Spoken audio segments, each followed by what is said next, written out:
Hello everyone, this is Rabbi Drang. I hope you're doing well on this Memorial Day weekend. I don't want to take too much of your time, maybe about 10 minutes or so, but I'd like to give you a little bit of a study aid to help you just put things together, organize things, because there's so much information, there's so many different topics, and hopefully you've been studying, but maybe with this small video, you'll be able to see how everything fits into a type of subject. Everything fits into a specific group, and you'll see how you can better organize it by watching this video and listening and seeing where all the questions fall and the categories that they fall into.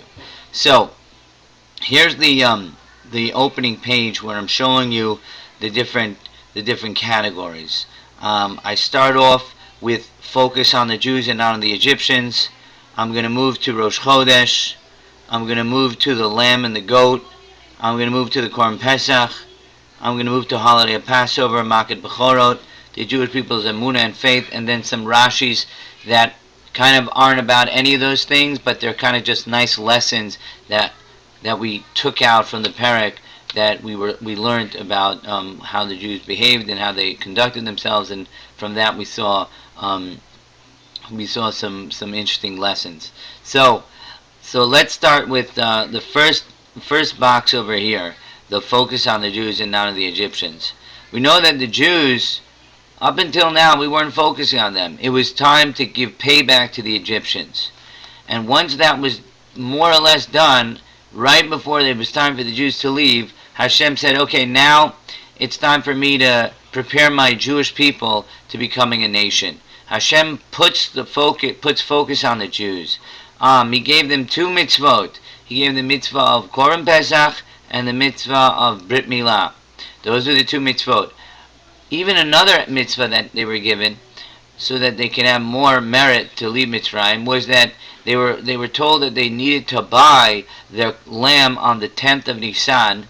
Normally, they won't have to do that. In future generations, when they make a Korban Pesach offering, they can buy it on the 14th and sacrifice it on the 14th. But here they were given an extra mitzvah to actually go ahead and buy it on the 10th, and then watch it for 4 days, and then sacrifice it on the 14th.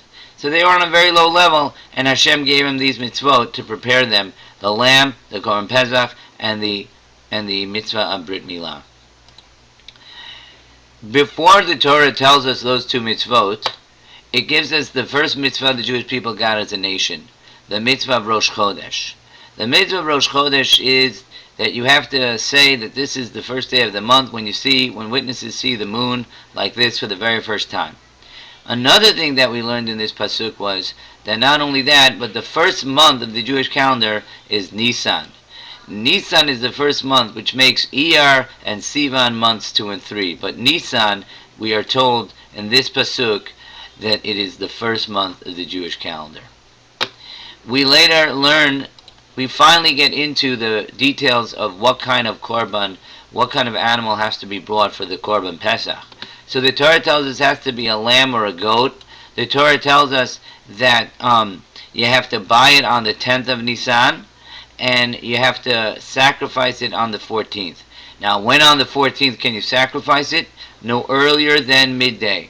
No earlier than midday is when you have to sacrifice it. Right afternoon, that's the first time you're able to sacrifice it. We learned some other things about that. Also, if you have a small family, you can get together with your neighbor. You have a big family, you can buy more than one lamb. But I don't think we're going to have too many questions about that.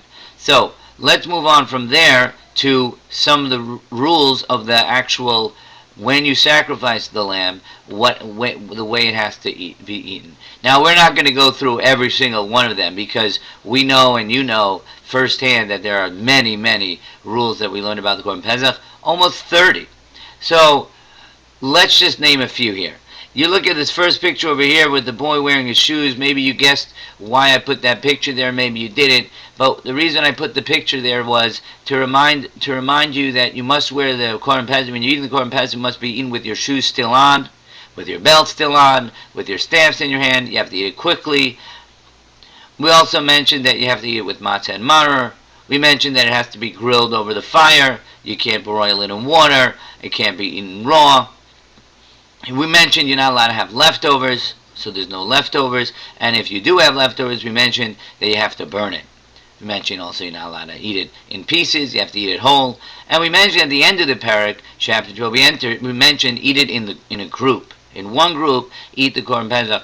You can move groups. You can move the from one room to the next because we know Al Habatim tells us more two houses, but the group has to always be together. So that's just really a little information about the Korban Pesach, but you certainly remember that we learned a whole lot more about that.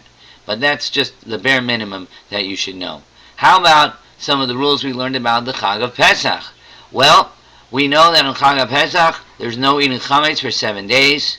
We know that we get a green light on the Chag of Pesach to cook. We can't do that on Shabbat, but on the Yom Tovim we can cook. And one thing that you don't see here on this page is that you're not allowed to work on the first and last days of Chag Pesach. So we've talked about the focus being on the Jews. We've talked about the mitzvah of Rosh Chodesh. We've talked about the lamb and the goat. We've talked about the Korban Pesach, the holiday of Pesach. Now let's go to Makat Bechorot. Makat Bechorot, the final Makkah that happened to the Egyptians. So at midnight, when Makat Bechorot happened, but what we saw that the Jews had to paint with the blood of the Korban Pesach. They had to paint their crossbeam and they had to paint their doorposts to be protected from the angel of death and from Hashem who's coming down to kill their Egyptians' firstborn. And we know that Pharaoh's firstborn died. We know that so many Egyptians were dying here. The Egyptians thought that they were all dying, and they screamed and said, "Get out of here! Get out of here! Get out of Egypt!" They thought that they were all dying. So it was certainly a very frantic time for the Egyptians. So that kind of gives us, that's like the main things in Parak Yud Bet. But then we have some other things that we learned. The Jewish people's level of emunah and faith when they left Egypt and their love for mitzvot. And you remember we did in class that little a lesson about trust. We tried doing that and wanted to see which friends trusted each other. So we did this activity over here. And we did that because we showed that was when we saw that the Jewish people had faith in Hashem when they left Egypt, because they were told to leave so quickly. They barely had time. They didn't even have time to prepare food for their journey, and yet they still said, "We're going to do whatever Hashem says." And they had trust in Hashem, and they were right for doing so, because in the end Hashem came through for them and provided them with man when they were in the wilderness. We also saw that they had a tremendous love for mitzvot, that they would carry the heavy loads of the leftovers of their very first mitzvot, matzah and maror, and they didn't put it on their own camels to carry for them. They wanted to carry it for themselves because they loved the opportunity to hold the very first mitzvah that they were commanded to do. And finally, we have a couple of miscellaneous Rashis. So here you have a whole page of the different Rashis that we talked about, which were kind of different lessons that came up in chapter 12. What did we have? We had one which it seemed, what we still need to know it is what makes an aguda. You had to have a hyssop, an azov, a plant to use to dip the blood onto the doorpost. How many hyssops? So the pasuk says agudat azov, and Rashi says make sure you remember. Rashi says you should know that an aguda means three. One, two, three. You had 3 hyssops in order to make your paintbrush over there. We had a Rashi that told us about what does the Torah mean when it says slaughter at Bein Arbayim. The expression Bein Arbayim, Rashi explained to us, means the afternoon, no earlier than the afternoon. Rashi also told us the word saf means a bowl. We had this Rashi, which in our Jeopardy game we got a little confused. If you look at the word matzot, or you look at the spelling, you can read it as matzot, or you can read it as mitzvot.